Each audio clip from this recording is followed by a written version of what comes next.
Welcome to the Big Success Show. Today, achieve your goals with 4 easy questions. Brought to you by FinancialFreedomTool.com.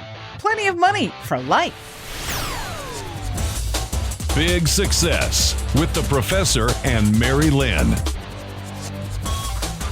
We're going to talk about how to achieve those really big long-term goals. I'm George Kruger, a.k.a. the Professor. And I'm Mary-Lynn. So the big in Big Success is an acronym. And it stands for believing, implementing, goal-getting, giving back. Yeah, so big, believing, implementing, goal-getting, giving back, success. Yes. That's pretty cool, isn't it? Yeah, I love it. Well, and so today we're focusing on the first G, goal-getting. Before you can achieve your goals, you have to set goals. It's kind of like putting the horse before the cart. That's what I'm thinking, Mary-Lynn. Now I don't know whether it's the chicken or the egg. That's to be determined, I guess. But you get the idea. Love and marriage, love comes and then marriage. Right. There's you got to set the goals before you can get the goals. That's the whole thing. It's the direction you got to head. But there is a problem when it comes to setting big goals. And we're always taught to dream big, Yes. Think big, go for it, go for the gusto. We even say it here, big success. Yes. But like other people have talked about the same thing, like BHAG. What Heard is that term, What? BHAG? Are you calling me a name?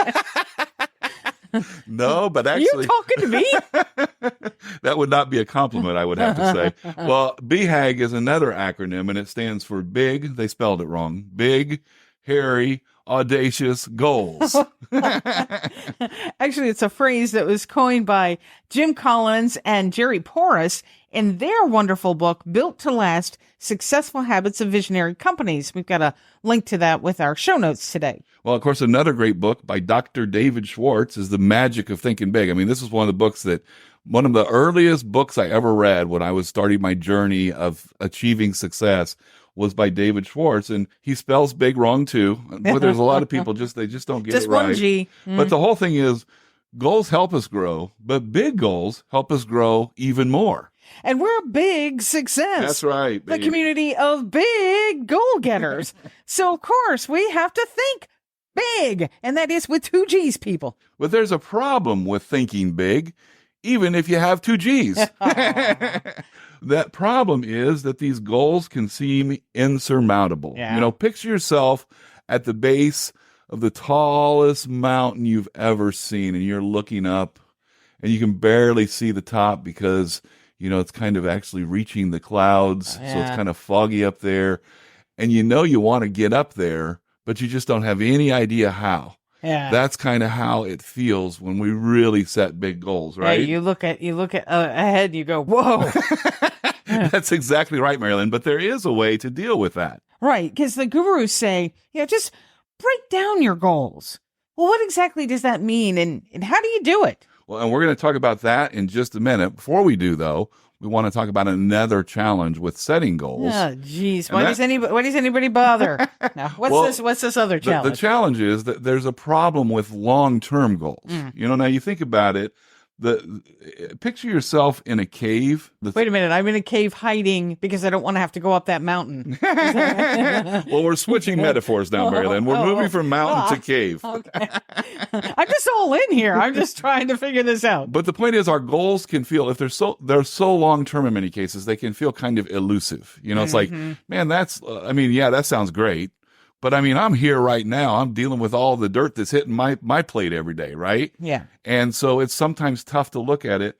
And then it just seems so far away. Like you start a trip, or you set a goal to walk. We've been doing a lot more walking lately, and you set a goal to walk a certain distance. And when you first start, it's like, oh my gosh, that's so far away. And so what I'm saying is, picture yourself in a cave.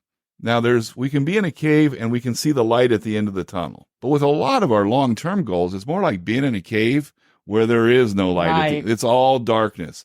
And yet, if we're going to achieve that big goal, we have to find a way to keep going in spite of the darkness, to shed our own light so that we can move forward.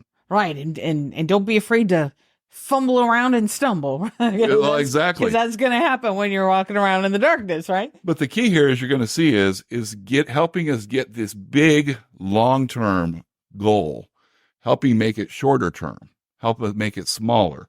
And when you do that, it helps you get the focus on what you need to do for the long run. It helps kind of unclutter that mind. You know, we get all these cobwebs in our head.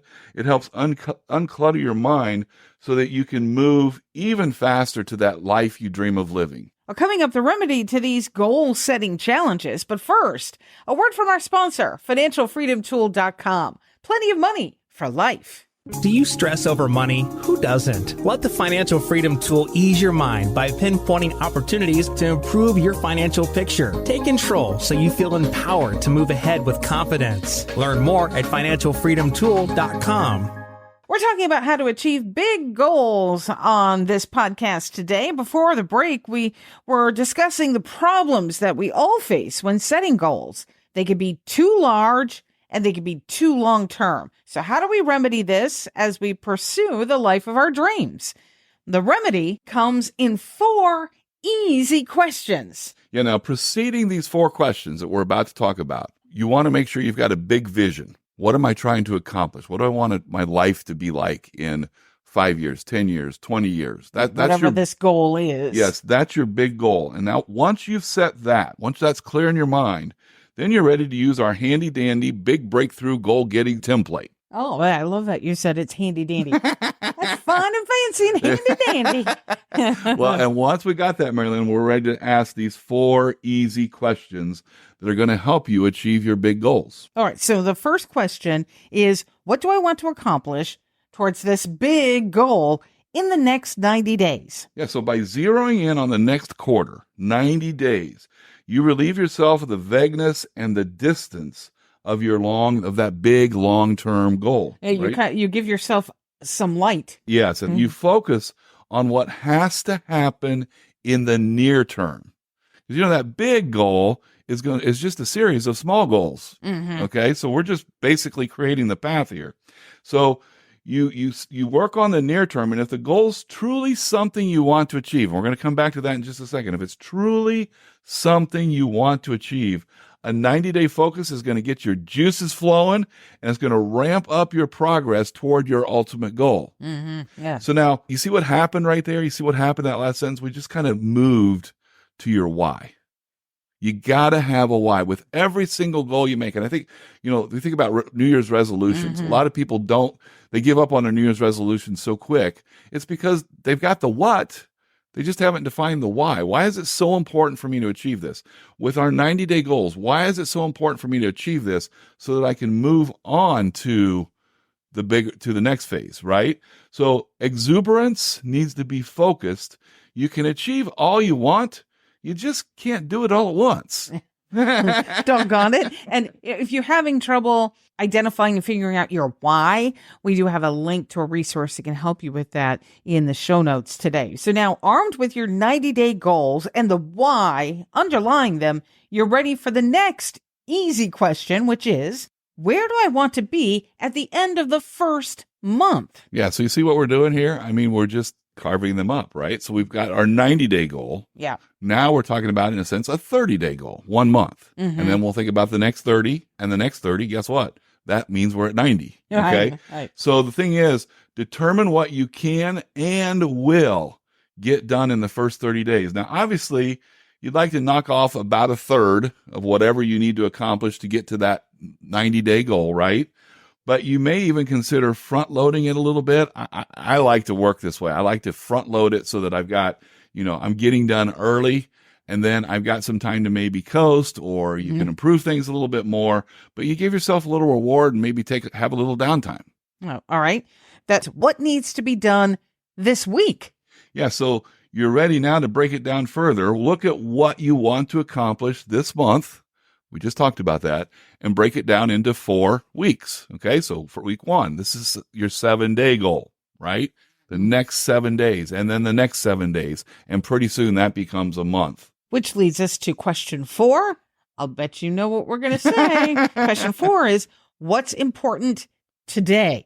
Yeah, so we're breaking it down now from the 7 or the 5. Let's say, we may only work 5 days a week, but the point is, just created a weekly plan. Now we're going to say, okay, now what does that mean? What do I need to achieve today? Let's just say it's Monday, Tuesday, Wednesday, Thursday, Friday. Once again, I like to front load it, so you got a little time. Fridays are fun, but it's also important to think about one more thing, Mary-Lynn, that we would be remiss not to make sure it's absolutely clear. You're avoiding a lot of stuff. I mean, there's a lot of things you could be doing that you're saying, okay, look, I'm going to push this stuff. This is what's most important to me. We call these things that we're working on every day during the daily goal settings or the daily goal sessions. We call those bits, big, important things. That's what you're trying to accomplish. Big, important things. Ticking off 2 or 3 things every day. Maybe it's one big project, 3 parts, but I'm doing something every single day to reach my daily goal, my weekly goal, my monthly goal, my quarterly goal. And then ultimately, my big, big, big goal. Exactly. And then the next step, and we've gotten through the 4 questions, the next step is to rinse and repeat. At the beginning or ending of each day, you're going to want to review what needs to be accomplished. What did we accomplish today? What do we need to accomplish now to keep going towards our weekly goals? And then plan that next day out. Ditto for each week and month. And then just repeat this process every 90 days until you're enjoying that life that you've always dreamed of. We've just talked about this handy dandy big goal, big breakthrough goal getting template. And it's great to talk about in theory. But Sure. I always love to hear an example. Let's hear it working in motion. So let's share an example about how to use these 4 easy questions to help you achieve your big goal. Well, so keep in mind, preceding the 4 questions, we have our big goal, right? The big thing we're trying to achieve. Let's just say, Mary-Lynn, that you want to build a $1 million investment portfolio in 20 years, and you're starting with absolutely $0. Okay. So that's a big goal. That's also, that goal is helping us also, that's a pretty good goal, right? Yeah. It's pretty clear what we're trying to accomplish. Okay. So now here's the thing. I got out the spreadsheet. I ran some numbers. What's it going to take to do this? I'm sorry. And why I want to do this is for my financial future. Yes. And it could be so that my husband and I, or my wife and I, or my kids, so I can do this for my kids, so I can leave a legacy. I mean, there's any number of potential whys to that particular goal. Okay. One thing to keep in mind with our whys is our whys always involve humans. Ever think about that? It always involves humans. It always involves relationships. And I guess maybe I should say it always involves others, because I would even say it involves yourself too, but it really is about service to others. And then I think for some of us, it's also about service to God. And those are the things that kind of form our why. So yes, that's definitely an important part of it. So then we go to 90 days. So now I had to get out the spreadsheet, as I said, to try to just run some numbers and see what it would take. I assumed you could get 8% a year return, which is pretty reasonable. So that would mean you would need to invest about $1,750 a month to achieve that big goal in 20 years of having $1 million investment portfolio. And so you would want to talk with your financial advisor on how you invest that money. Yes. To achieve that goal. Yes. Okay. Yeah, because you're not gonna achieve that goal putting your money in CDs, for example. That won't happen. So we got to find another investment vehicle, but that's all part of working through this goal. So now what we do is month 1, we're going to review. And by the way, this is just an example, right? I mean, there's any other number of ways you may step through this whole process, but we're just giving you one example. So in the first month, in this example, you're going to review your income and expenses. And, for that, we have the financial freedom tool, which helps you actually identify potential areas of savings, so that would help push you towards that $1,750 a month that you need. You may find everything you need. You've already got it. All you got to do is make some minor adjustments in your lifestyle, and you're good to go. Yeah. Or maybe you find, hey, you know what? I could really pick up something part-time. I could start a side hustle or something like that. So that's month 1. It's not all of that. We're not trying to figure all that out yet. We're just reviewing our income and expenses. Right. And financialfreedomtool.com is where you can learn more about that tool if you want to use it. So now we want to break that month down to 4 weeks. And so in the first week, what we're going to do is we're going to get in the habit. Our goal is to get in the habit of recording all of our outflows in a spreadsheet. Now I'm just saying, the key thing here is tracking your expenses, right? That we're tracking our expenses on a daily basis. We're forming that habit. And this habit is going to be an essential habit to lead us to that big goal. And then finally, we get to today. What do we need to do today? Well, today, right now, I'm going to set up that spreadsheet so that I can track those expenses so that when tomorrow, when I spend some money, I'm ready to actually start recording it and see where my money's going. All right. And now, just one other thought about the 4 questions. When you set up these goals, they can kind of shift too, right? Absolutely. And they shift because as you get in the habit of recording all outflows in a spreadsheet, that could be, instead of being your weekly, that could become your daily, and then you replace the weekly with something new. Absolutely. Yes. Okay. And that's a great point, Mary-Lynn. You're always adjusting because always new things are coming to light. Unexpected things are coming to light. Things are changing. Maybe you don't want to do this in 20 years. You want to do it in 10. Well, it can be done. It just changes the dynamics quite a bit, So the key is you can accomplish a whole lot of things by setting that big goal that motivates you because you've got your solid why. And then these are the steps that help you. The questions are, in a sense, steps that help you get that big goal down to a level where it's easy to see what I have to do today. And the thing to remember is each small step leads to big success. That's so good. And that free template that we've talked about today, this free handy dandy big breakthrough goal getting template, well, we've got it for you on a nice 1-page cheat sheet where you can fill out the answers to the 4 questions we discussed today. Find the link with the show notes for this episode, or you can go to Big Success, that's big with 2 G's, success.com. And our goal with every podcast is always to help at least one person improve their life in some significant way. We hope that happens for you today. We thank you so much for listening. Until next time, here's to your big success. Find big success at biggsuccess.com.